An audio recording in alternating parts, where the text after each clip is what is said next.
A crazy leak reveals Treyarch's disastrous Black Ops 4 development. We almost got a Breaking Bad GTA game. Elite Dangerous has ended a 2-year-long story, and much more on Today in Gaming.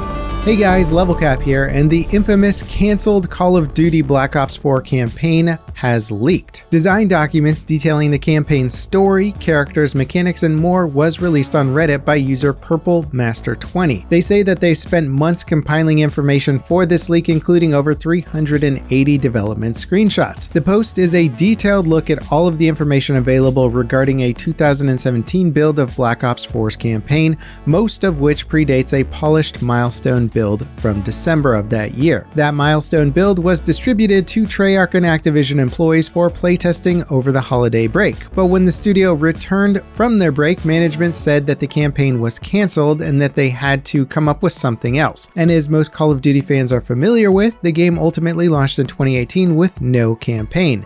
Treyarch scrambled to put together the Blackout Battle Royale mode from the campaign's assets in time for launch. This Reddit post is the first time we've gotten an actual confirmation that Black Ops 4 was originally being developed with a campaign. Rumors and word-of-mouth reporting have chronicled the canceled campaign, but we've never gotten any development images or design documents before. The campaign would have been a 2v2 co-op experience with players fighting on both sides of the story. It was set in 2070 following a global pandemic and climate disaster that led to a year of chaos. The gameplay picks up the aftermath of that year with two factions facing off. Players could pick which faction to experience the story through. That choice would impact the narrative of the game, and each mission was designed to be a 15 to 20 minute experience across 6 large story locations. These missions would offer PvP and PvE gameplay. Treyarch planned to support the campaign post-launch with seasonal DLC that added new story content. According to a Kotaku article from 2019, the development of Black Ops 3 and 4 was rough for Treyarch employees.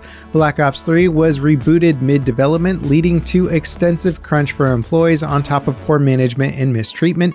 When the 2v2 campaign for Black Ops 4 was axed in early 2018, developers scrambled to replace it with a traditional linear story experience. But the game's release date had been pushed up to avoid competing directly with Red Dead Redemption 2. There just wasn't enough time to get anything finished. The Blackout Battle Royale mode was pieced together with the 2v2 campaign's unfinished assets and ultimately helped kickstart an entirely new era for Call of Duty games with the release of Warzone in 2020. The Reddit post is also calling for anyone with gameplay footage of the December 2017 build to release it, but that seems of course very unlikely.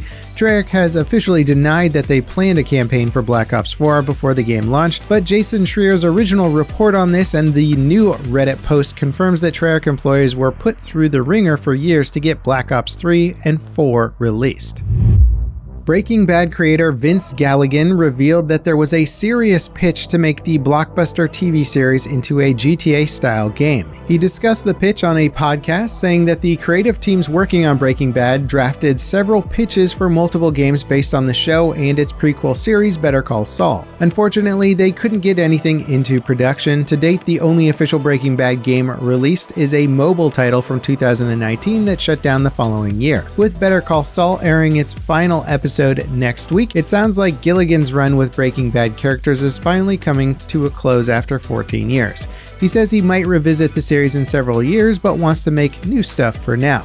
A Breaking Bad game done right sounds like a recipe for a great title, but again, who knows? The latest Elite Dangerous update is a big occasion for longtime players. It concludes the game's Azimuth saga, a 2-year-long storyline detailing a conflict between humanity and the alien Thargoids. The devs released a cinematic showing the development of a super weapon, the Proteus Wave, designed to kill the aliens. Unfortunately for humanity, the weapon backfires, letting the Thargoids destroy a capital ship and escape. The update also kicks off the next chapter of the game's story, Aftermath. New missions have been added that reflect the events from the cinematic. You can also visit the destroyed capital ship, though expect heavy Thargoid resistance if you choose to do so. The update also includes plenty of bug fixes and tweaks. Elite's developer Frontier also made a big announcement about their founder and CEO, David Braben. He's stepping down from the CEO position. Braben will remain as president of the company and will continue to lead its strategic direction. Overwatch's loot boxes are getting the axe this month. The option to buy them is being removed from the game on August 30th. Players will still earn loot boxes through regular play. Overwatch 2 is launching on October 4th and will replace the original game. It'll offer Battle Pass progression with no loot boxes. And it's pretty wild to see one of the games that essentially made paid loot boxes mainstream to actually get rid of them. Overwatch's loot boxes seem to be a big part of normalizing the practice. Overwatch's paid loot boxes were so successful that multiple countries sued them for violating gambling laws.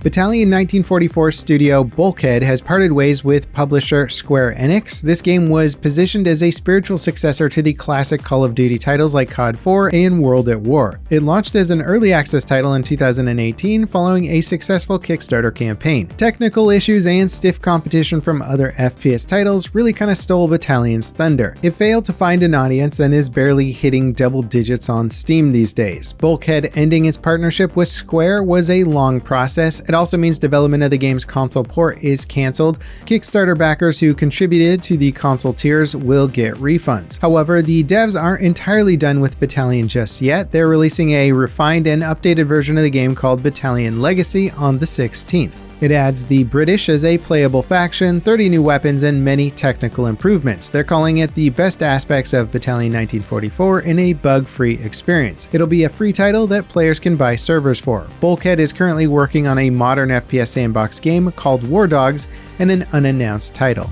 Embark Studios recently announced a delay for their upcoming third-person co-op shooter Arc Raiders, but today they announced another project that might get released in the meantime. Project Discovery was teased by the studio last year. It looks like a more traditional small-scale FPS game. It's set in the Arc Raiders universe and is progressing faster than expected. Project Discovery will be the studio's first release, followed by Arc Raiders next year. Embark CEO and former DICE CEO Patrick Sutherland says details about Project Discovery will be released very soon. This title will likely launch sometime this year. Before we get to our final story today, I just wanted to say thanks for tuning in. If you're new to the channel or interested in more gaming news content, please consider subscribing or even becoming a channel member. Both are great ways to support what we do and to keep you in the loop with every update. Channel members get badges, chat emotes, and behind the scenes updates. Either way, we're grateful for your support and hope you enjoy the rest of today's video. AMD's reign as having the best bang per buck when it comes to CPUs may be coming to an end. Leaks of their upcoming Zen 4 architecture CPUs suggest that Ryzen 7000 series CPUs will have a higher MSRP than today's line of Ryzen CPUs. No exact pricing was confirmed in the leak, just that the MSRPs will be higher than the current Gen 1s. MSRPs for the current Gen Ryzen CPUs range from $300 to $800. Generational price increases have been something AMD has been able to avoid for the most part. And again, to be clear, the leak doesn't say how much more expensive the CPUs will be than their predecessors, just that they will be. AMD is expected to announce the Zen 4 CPUs on the 29th with a September 15th release date.